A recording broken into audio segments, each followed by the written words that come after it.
Salut à tous, c'est Axel de blog Inuit.fr et testmobile.fr. Dans cette vidéo, je vais aborder tout ce qui concerne la messagerie, les SMS, les MMS, mais également les emails. Et je vais en profiter pour aborder tout ce qui concerne la saisie de texte sur le Nokia N8. Donc pour commencer, SMS, MMS, dans un premier temps, déjà savoir comment il s'affiche quand vous en recevez un. Donc finalement, quand vous recevez un SMS, il va s'afficher en bas, enfin un résumé, pas un résumé du message, mais plus vous avez reçu un message de telle personne, affiché, fermé la petite pop-up qui est en bas. Après vous avez un widget qui est ici, qui est vide, qui s'appelle notification, qui va vous afficher aussi en plusieurs lignes les différentes notifications, notamment les SMS. Et en haut à droite, vous aurez une petite enveloppe là qui s'affiche pas puisque j'en ai pas reçu, qui permettra quand vous appuyez dessus d'afficher directement le texto en cours, enfin le texto que vous avez reçu. Donc quand vous arrivez dans l'interface, c'est assez classique. Ceux qui connaissent S65e édition ne seront pas perdus du tout, à part pour une chose. Enfin, ils vont pas se perdre pour autant, mais tout ce qui est conversation. Donc deuxième option ici, conversation. Donc c'était une fonctionnalité qui existait avant, mais sous forme d'application et qui a été implémentée de façon relativement bien intégrée dans le téléphone. Donc qu'est-ce qu'on a là-dedans? On peut commencer un nouveau SMS. Alors quand je dis SMS, c'est pas tout à fait juste. Parce qu'en fait, quand vous commencez un message, il va dire SMS. Et il est capable de façon intelligente de déterminer est-ce que c'est un SMS ou est-ce que ça peut se transformer éventuellement en MMS. Donc voilà. Donc vous voyez ici avec le champ A. Si je rajoute ici une pièce jointe, il va me le transformer en MMS. Type du message changé en MMS. Et si par exemple je fais retirer, oui, il va me dire type du message changé en SMS. Donc voilà, c'est un éditeur de messages qui permet de switcher de l'un à l'autre. Alors concrètement, comment ça se passe? Première chose, déjà, je vais parler de la saisie de texte après, hein, mais si je veux commencer à envoyer un message à quelqu'un, je peux par exemple entrer une partie de son nom, et quand je ferai envoyer, il va me proposer le numéro en question qui commence par le nom affiché. Donc ça c'est pas mal. Ensuite, après, pour m'envoyer un texte, enfin, pour entrer le message, vous tapez dans la zone centrale, ensuite vous faites votre truc. Là, bien sûr, on passe ici avec le mode AZERTY. Ça fonctionne assez bien. Une fois que vous avez terminé votre message, vous faites envoyer en bas à gauche. Donc ici, comme je vous ai montré, vous pouvez joindre une photo. Vous pouvez soit alors joindre une photo qui est dans la galerie ou un clip vidéo ou un clip audio ou enregistrer en même temps tout ça. Donc une nouvelle photo, nouvelle vidéo, nouveau son. Donc ça, c'est pas mal. Vous pouvez envoyer ce qu'ils appellent une diapositive. Je crois que c'est un MMS avec plusieurs images qui défilent, je suis pas sûr. Et après, plutôt du texte, des choses comme ça. Donc là, par exemple, vous avez des modèles par défaut. Voilà, je serai en retard, ce genre de choses. Donc ça, c'est dans les pièces jointes. Ensuite, vous pouvez ajouter un contact ici. Donc là, par exemple, si je fais ça, je peux rajouter un contact. Qui va s'ajouter là-haut. Donc ça c'est pas mal, on peut envoyer un SMS, des MMS à plusieurs personnes en même temps. Par contre, ça crée pas des discussions groupées. C'est vraiment, il envoie un texto indépendant à chaque personne. Dans les options, vous avez inséré du contenu, c'est ce qu'on voyait ici. Ajouter un destinataire, on a vu. On peut retirer du texte.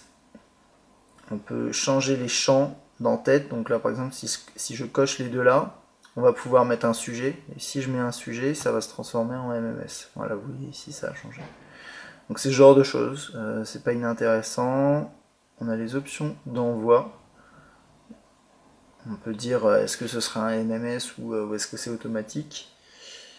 Et je crois que j'ai pas fait le tour. Ouais, donc tout ce qui est priorité, taille de la police, option de modification.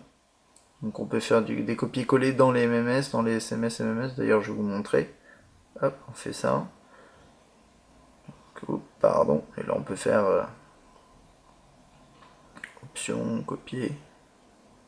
Voilà, et ensuite après on peut le coller de la même façon. Je me demande si on l'a pas, ouais, voilà, ici aussi. Donc là, vous voyez, on peut coller encore le texte.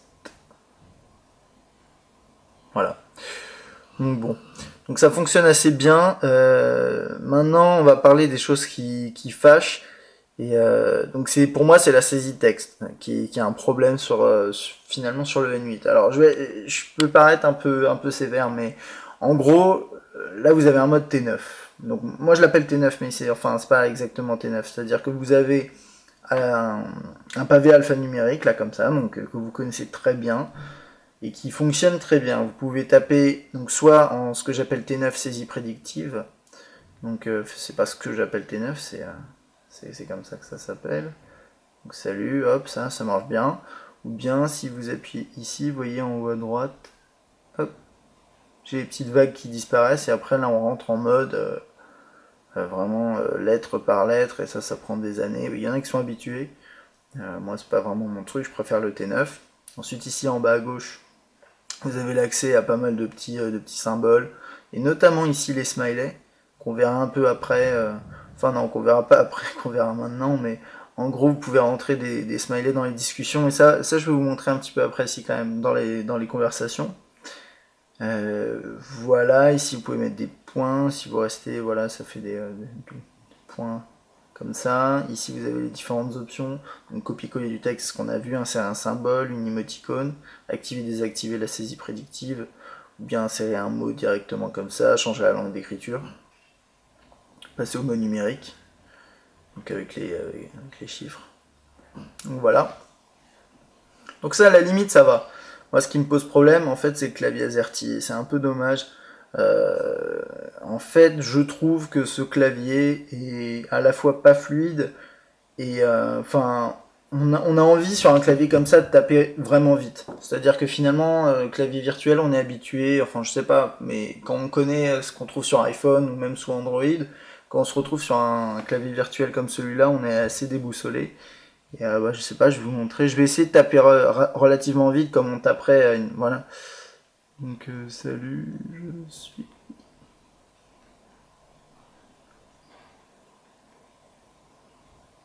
Oups. Je regarde pas ce que j'écris, je regarderai après. Bon, c'est pas mal, remarque. Bon, ça aussi, c'est peut-être parce que je suis habitué. Bon, il m'a zappé le salut. Je sais pas. J'essaie, ouais, de taper. En fait, ce qui se passe, c'est que il y a une saisie prédictive. Je sais plus où elle est, voilà, je l'active là et je la trouve assez pénible. Il y a quoi d'autre dans les paramètres? On va la regarder. Suggestion de mots, voilà, on va tout activer. Niveau de correction élevé. Voyons voir. Bonjour, ok. Je suis en train de tester. Bon, là, j'ai un peu exagéré.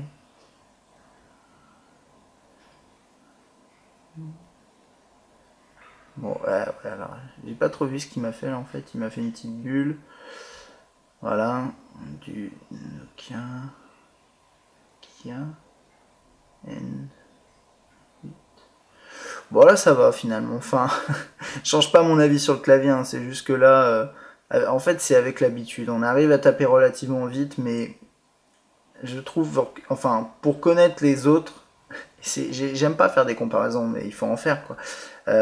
Pour connaître ce qui se fait sur le marché, je trouve clairement que le clavier du N8 il est en dessous de ce qu'on trouve. Voilà. Il permet de taper, il n'y a pas de souci, mais je me vois vraiment pas écrire des longs emails avec ça ou des longs documents. Euh, voilà. Maintenant, ce qui est bien, c'est que comme vous l'avez peut-être vu, il y a Swipe qui est disponible. Il y aura peut-être des mises à jour qui le rendront un peu plus sympa. Enfin, ce clavier-là. Mais en fait, ce qui se passe, c'est que normalement, enfin, vous n'êtes pas censé vraiment taper sur la lettre exactement. Sur un clavier virtuel, c'est censé être intelligent, et je trouve que le clavier du N8 n'est pas spécialement intelligent. Maintenant, comme vous avez vu, j'ai réussi à taper, donc c'est pas non plus une grosse défaite, un gros échec, disons. Mais enfin, voilà, moi je trouve que ça pourrait être un petit peu mieux. C'est mon avis personnel. Alors, quand vous êtes dans un SMS ou un MMS, si vous faites fermer, il va vous proposer soit de l'enregistrer comme brouillon, dans les brouillons, donc de continuer peut-être plus tard le message, soit de le supprimer. Donc là, je le supprime. Ok, on va regarder. Donc, ce qui concerne, enfin, ce qu'ils appellent conversation, donc finalement, c'est quoi? Donc là, c'est parce qu'en fait, alors ça, c'est intéressant de vous montrer ça, mais en gros, j'avais supprimé quelques SMS, et dans la conversation, il me garde juste les miens, les messages envoyés. Et alors là, voilà, là, il va me les rajouter. Donc là, comme ça s'affiche comme ça. Donc, vous voyez, donc ça, c'est les messages reçus, les messages envoyés. Donc c'est assez bien présenté, je trouve que ça passe bien.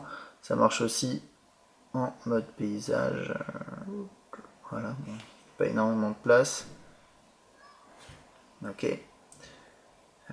Et après, quand vous allez tout en haut, il y a afficher les messages plus anciens. Donc il va pas tout vous charger par défaut, parce que je sais pas, ça doit être assez compliqué, donc il vous les charge là. Et ensuite, après, pour réafficher les messages plus récents, il faudra appuyer là. Je trouve pas ça génial. Bon, non, c'est un système comme un autre, quoi. Donc ensuite, vous pouvez bien sûr répondre à un texto, à une conversation, mettre un message dans une conversation comme ça. Je sais pas, j'écris n'importe quoi. Donc là, vous tapez là. Ensuite, ah ouais, il y a un autre truc que j'ai pas dit pour la saisie de texte que je trouve vraiment dommage. C'est le fait qu'en fait, finalement, dès que vous rentrez dans une zone de texte, ça va vous afficher, ça va tout vous enlever. Donc en gros, je sais pas, vous êtes en train de lire un SMS, vous voulez y répondre, c'est bien de l'avoir sous les yeux quand vous répondez, je sais pas, c'est des trucs comme ça.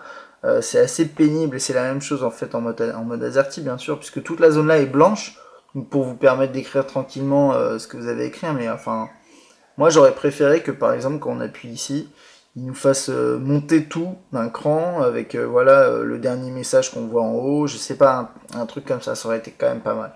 Bon, voilà. Ensuite, vous avez l'insertion des smileys ici. Alors, faut savoir une chose, les smileys, c'est typiquement, ils sont compatibles que avec les modèles de téléphone qui affichent les smileys. Donc, il n'y en a pas 36 000, mais c'est pas non plus super intéressant. Mais en gros, j'ai testé avec quelqu'un qui avait un iPhone, et pour un smiley, je sais pas, comme ça, il va voir deux points parenthèses plutôt que le smiley. Si vous envoyez ce smiley là à un autre Nokia N8 ou à d'autres téléphones, je sais, j'ai pas les noms là en tête, mais de toute façon, donc il devrait les voir. Vous pouvez supprimer la conversation entière comme ça, et vous pouvez envoyer votre message ici. Donc là, je vais pas le faire. Ensuite, ici, on a pareil, on a envoyé, ajouter des destinataires. Alors, ajouter des destinataires, ça va pas faire en sorte que la conversation soit à plusieurs. Ça va faire plusieurs conversations voilà, par personne. Une conversation, c'est deux personnes. Ouvrir la carte du contact avec lequel je suis en train de discuter. On peut l'appeler directement, on appelle vocal ou vidéo, supprimer, modification, enfin les options de modification, ça c'est copier-coller, etc. Donc voilà, ça c'est pour les conversations. Ensuite, ce qui se passe, c'est que par exemple, si vous sélectionner un message comme ça, donc ça c'est à moi, donc ça va vous l'afficher comme ça, de façon très classique, et là vous pouvez le supprimer, le forwarder, etc. Donc voilà. Et ça, c'est ce qu'on voit d'ailleurs affiché ici dans les messages reçus.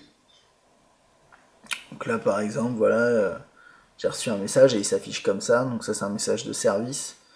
Par contre, je sais pas si j'ouvre ça, eh bien, ça va s'afficher de façon très classique, comme sur tous les téléphones Nokia. Vous pouvez répondre, le transférer, le supprimer. Ici, accéder à pas mal d'options comme on les a vues un peu avant. C'est un peu la même chose, déplacer dans un dossier en plus, transférer en plus. Voilà, et il y a aussi autre chose, ouais, et les flèches en haut et en haut, à droite et à gauche ici permettent de passer d'un texto à un autre. Il n'y a pas de, si on défile comme ça sur les côtés, ça va pas passer d'un à l'autre. Bon. Voilà, et ici vous avez aussi vos messages envoyés qui s'affichent de la même façon, vos brouillons, vos messages à envoyer, accusés de réception parce qu'on peut mettre des accusés de réception, donc ça c'est pas mal. Donc ça, j'ai fait à peu près le tour. On a un message envoyé, les brouillons qu'on voit affichés ici. Et voilà, on peut créer des dossiers éventuellement. Donc là, il y a un dossier avec les modèles. Et si je vais dans les paramètres, on a pu ce qu'on trouvait sur notamment le N97, à savoir configurer la mémoire pour les messages. Alors du coup, la question c'est où est-ce qu'ils sont enregistrés. Je pense dans la mémoire C, je suis pas sûr. Ou peut-être dans l'autre mémoire par défaut, là il faudrait que je vérifie pour vous dire ça, mais vous pouvez pas gérer ça ici. Alors vous pouvez mettre enregistrer ou pas les messages qui ont été envoyés, enfin que vous avez envoyés, nombre de messages à enregistrer. Vous pouvez baisser ça si vous voulez pour minimiser l'impact des messages sur votre mémoire. Fichier message en groupe, ok. Donc là on a pas mal de fonctionnaires, de paramètres, notamment les accusés, ce genre de choses. Donc bon, voilà. Et on peut d'ailleurs aussi, ici intéressant, configurer ça, message de service et message opérateur pour arrêter de recevoir, si vous êtes chez SFR par exemple, les alertes, les actualités, voilà, ce genre de petites choses. Donc ça c'était pour les SMS, les MMS. Maintenant je vais passer aux emails. Donc pour commencer par concernant les emails, concrètement, il y a une première chose à savoir, c'est que vous pouvez les afficher sur des widgets en page d'accueil. Donc un widget par boîte de réception, donc ça c'est pas mal. Par contre, bon, les widgets sont assez petits. Par exemple, là j'en ai un, ça va afficher juste deux sujets, enfin deux emails. On peut pas, si par exemple vous rajoutez une deuxième fois le même widget, ça va pas vous afficher la suite. Enfin, c'est des petits trucs que j'aurais bien aimé moi, c'est voilà, avoir des widgets qui puissent prendre plus de place et avoir plusieurs lignes de mail qui prennent quasiment la moitié de l'écran. Par exemple, si pour vous les emails c'est important. Bref, peu importe. Alors, quand vous lancez un widget, donc vous accédez à Nokia Messaging, qui est la solution d'email de Nokia ici. Cette application peut être aussi lancée à partir de application et email ici. Ça fait la même chose en fait. Voilà. Alors rapidement, si vous, quand vous lancez quand vous aurez votre téléphone pour la première fois, vous accéderez à normalement une page un peu comme ça quand vous lancerez une email pour la première fois. Donc une sorte d'assistant qui permet de configurer votre boîte email. Vous faites commencer. Il va se connecter, il va aller chercher les services. Voilà. Et donc vous pouvez configurer Vmail, Yahoo, Gmail, Hotmail et Mail for Exchange et aussi d'autres boîtes si vous avez vos propres paramètres. Donc par exemple pour Gmail, moi je l'avais fait, bon là j'en ai deux, je vais pas vous montrer, mais en gros ça marche très bien. On n'est plus dans une version instable de Nokia Messaging ou quoi, si vous connaissiez avant Nokia Messaging, ici ça marche très très bien. Donc en gros, comment ça s'affiche? Là, c'est une nouvelle version de Nokia Messaging, c'était pas du tout comme ça avant. C'est une version beaucoup plus fluide et beaucoup plus sympa à utiliser. Donc avec un défilement qui est relativement fluide, qui est un peu, bon, parfois qui est un peu saccadé, mais qui est quand même bien. Vous voyez des petits trucs un peu bizarres parfois. Là, ça passe pas en mode, si, pardon, ouais. Ça passe en mode paysage. Hop. Et ça affiche à peu près autant d'éléments que sur un écran d'iPhone. Il me semble que j'avais vu ça. Et pareil je crois par rapport à un client Gmail sur Android, c'est à peu près la même chose en termes d'email. Alors par contre ici, comme vous voyez, c'est organisé par jour. Donc là, ça prend un peu plus de place parce que j'ai un seul email par jour. Mais si vous avez des emails sur toute une journée, ça va prendre à peu près 6 slots ou 5, un truc comme ça. Donc un email s'affiche comme ça avec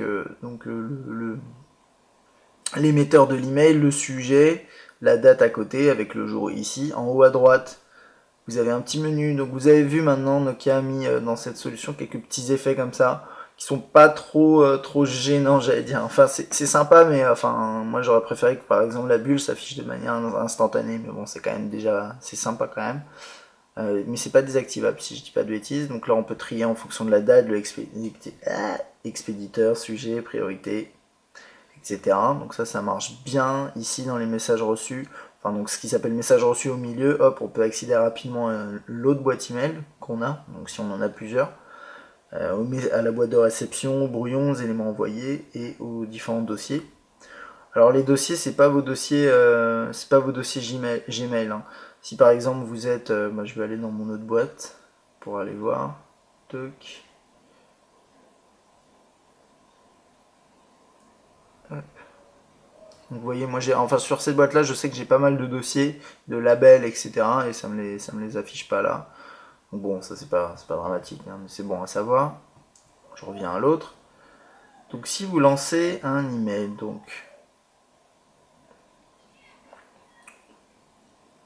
voilà.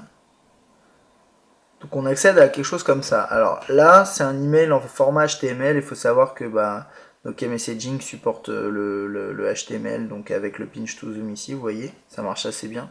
Donc là, je vais faire afficher les photos. Ça va aller charger les photos de l'email. Donc là, c'est pas un email, c'est pas l'email type que vous recevrez normalement. Hein, ça, c'est plus une newsletter ou une publicité. Donc avec le zoom, avec toutes les interactions possibles. Ici, vous appuyez sur plus en haut, vous avez l'adresse email de la personne. Si vous tapez dessus, vous pouvez envoyer un email, enregistrer dans les contacts, accéder aux détails, le copier, ce genre de choses. Donc voilà, si vous faites droite et gauche, en bas, vous switchez d'un email à un autre. Donc ça, c'est pas mal. Vous pouvez aussi le supprimer directement ici. Faire retour, ça revient à la boîte de réception. Ensuite, vous pouvez répondre, le transférer, supprimer, marquer comme lu, etc. Donc ça c'est bon, ça fonctionne très bien niveau lecture. Je dirais que même Voilà, ça c'est un email un peu plus classique, un peu vide, hein. Mais avec une pièce jointe ici, on la voit. Si vous faites plus pareil, là vous avez l'adresse de l'émetteur et la réception, pareil. Donc là c'est un mail que je me suis auto-envoyé je crois, donc c'est pour ça que ça s'affiche comme ça. Là vous avez votre texte. Vous pouvez aussi zoomer dans... Et comme vous avez vu, enfin quand vous zoomez, c'est pas juste le contenu qui zoome, il y a aussi tout ce qui est en haut. C'est un peu étrange, mais pourquoi pas. Et ça se resize pas en fonction du zoom, vous voyez. Donc ça c'est la même chose d'ailleurs pour le navigateur web je crois. Donc on peut supprimer, et pareil ici, moi c'est la même chose finalement, c'est un email de la même façon. Si vous restez appuyé, vous pouvez le supprimer, le marquer comme lu et ou le cocher, et ça c'est assez sympa parce qu'une fois que vous rentrez en mode sélection, vous voyez, il y a des lignes qui s'affichent, et vous pouvez rester appuyé, sélectionner plusieurs mails. Donc là je vais le désélectionner, toc, mais si je veux par exemple supprimer, je sais pas, celui-là et celui-là, toc. Alors je peux aussi les marquer comme lu, les déplacer dans le dossier, etc. Là je vais les supprimer. Supprimer 2 emails, oui, hop, il va me les supprimer. Donc ça marche bien. Je peux passer, hop, d'un email à un autre en faisant comme ça. Et voilà. Et ensuite pour envoyer un email, on passe en mode édition, enfin en mode composition. Ça ressemble beaucoup au mode de composition de SMS, MMS. Donc on a le champ A qui permet d'accéder à vos contacts avec un adresse email. Ici, vous pouvez rentrer le début d'un nom, c'est pareil que pour c'est pareil que pour un SMS, ça va vous faire la même chose. Là, j'ai un champ CC, le champ sujet. Là, pareil, quand vous rentrez du texte, c'est de la même façon. Vous pouvez joindre des fichiers. Alors, ce qui est assez étrange, c'est que vous pouvez joindre moins de fichiers que dans un MMS. Enfin, en termes de quantité, c'est assez bizarre parce que moi, il y avait plus d'options quand même pour les MMS, mais là, au final, on a la même chose. Les photos. Je vais joindre une photo. Voilà, ça va me la mettre comme ça. Donc c'est assez rapide. J'ai testé, là c'est des petites photos, mais quand vous envoyez des gros fichiers, c'est assez rapide quand même aussi. On peut envoyer des clips audio et des clips vidéo. Alors en fait là je viens juste de tilter, mais ce qui faisait qu'il y avait plus d'options dans les MMS, c'est qu'on pouvait également prendre une photo directement et la joindre dans un MMS, ce qui n'est pas possible avec un email. Là il n'y a pas d'option prendre directement une photo. C'est pas dramatique, c'est juste faut le savoir. Dans les options ici, on peut gérer les priorités et on peut masquer le CC, afficher le CCI éventuellement. Hop, voilà. Donc ça c'est assez rapide, c'est des petits menus. Moi j'aime bien ces petits menus là comme ça qui ouvrent pas de nouvelles fenêtres et tout, c'est assez sympathique. Donc là c'est pour envoyer.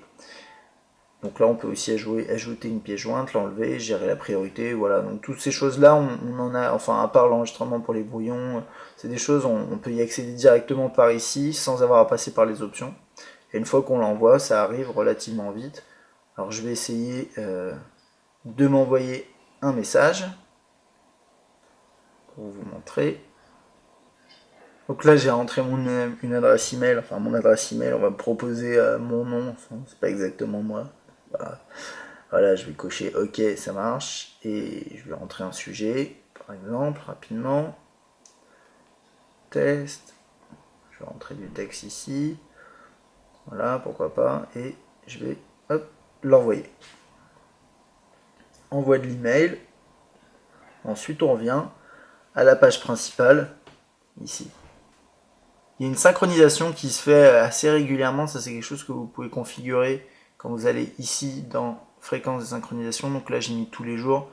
Donc alors là il y a tous les jours, ensuite après il y a les heures, etc. Donc là j'ai mis toute la journée, mais vous pouvez définir les heures de synchronisation et vous pouvez finalement définir la fréquence. Et ça c'est ce qui est important. Voilà, j'avais mis manuel pour pas consommer trop de batterie parce que je recevais pas trop d'images sur cette boîte. Et si vous voulez avoir du quasi instantané, enfin bon, c'est pas instantané, c'est toutes les 5 minutes, vous pouvez faire ça. En gros, mettre toute la journée, tous les jours et toutes les 5 minutes, c'est possible. Bon, il faut savoir qu'après, ça va bouffer un peu plus de batterie. On peut récupérer automatiquement certaines pièces jointes ou demander à les supprimer ensuite, ce genre de choses. Et là, on a les paramètres de la boîte. Et ensuite, donc là, je vais synchroniser pour aller récupérer l'email que je viens d'envoyer. Que je viens de m'envoyer. Donc là, il est en train normalement d'aller le chercher. Alors, j'ai mis une image, donc ça va peut-être prendre un peu de temps. Voilà, il vient d'arriver. Donc, vous voyez ici, donc avec une icône voilà, d'enveloppe comme ça. Et si je retourne sur la page d'accueil, il va s'afficher là. Voilà. Toc. Je peux l'ouvrir. Ok. Quand on a une pièce jointe, on clique dessus, on peut faire soit ouvrir, soit enregistrer. Moi, je vais faire ouvrir. Donc là, maintenant, il la télécharge. Et ensuite, il me l'affiche. Et quand il me l'affiche, bah, c'est une image standard, quoi. On peut faire pinch to zoom, on peut la traiter comme une image classique. Là, on peut l'envoyer et l'enregistrer, puisque là, je viens juste de faire ouvrir. Donc voilà, donc ça marche plutôt bien. L'interface, je trouve, est fluide. Elle est pas, je veux dire, elle est pas très sexy entre guillemets. Maintenant, bon, c'est quand même bien mieux que ce qu'on avait avant, je trouve. Et puis les onglets là-haut, ils sont plutôt bien faits. On a des petits, voilà, on peut c'est trier ce qui n'existait pas avant. On peut faire de l'édition, enfin, éditer des mails, envoyer des mails relativement rapidement. Donc c'est une solution d'email qui est quand même beaucoup plus convaincante que ce qu'on avait avant, qui est aujourd'hui, bon presque, moi, voilà, en toute sincérité, elle n'est pas du niveau de ce qu'on trouve sur un iPhone. Maintenant, il y a plus de fonctionnalités. C'est-à-dire que moi, ce que j'aime bien sur cette interface, enfin cette application email, c'est que quand vous recevez des mails, quand vous recevez des pièces jointes, vous pouvez choisir soit de l'ouvrir, soit de l'enregistrer. Vous avez des petits détails comme ça qui font que vous pouvez aller plus loin que d'autres solutions, même si peut-être qu'elle va manquer un chouïa en fluidité, mais globalement vous y retrouvez vraiment bien. Après, il faut savoir qu'il y a d'autres clients email que vous pouvez télécharger si vous n'aimez pas celui-là, mais vous n'aurez pas tout ce qui est intégration avec les widgets, etc. Donc en gros, les mails sur le N8, c'est pas mal pour plusieurs choses. On a plusieurs widgets, on a des widgets, un widget par boîte. Ensuite, on peut ajouter pas mal de services, donc Gmail, Hotmail, etc. Donc on peut en ajouter plusieurs. On a pas mal de fonctionnalités qui permettent d'enregistrer les pièces jointes, etc. D'ouvrir sans avoir enregistré. On lit le HTML, enfin il lit le HTML, on peut pinch to zoom dans le HTML. C'est un nouveau mot, ça, le verbe pinch to zoom. Bref. Et donc voilà. Moi, je suis assez convaincu, même si, comme je vous disais, l'interface n'est pas forcément sexy, même si ça manque parfois un peu de fluidité. Et puis, pour conclure un petit peu tout ce point messaging, le gros point, d'après moi, le point négatif de tout ça, c'est les modes de saisie, le clavier AZERTY qui est pas spécialement convaincant. Voilà, à bientôt.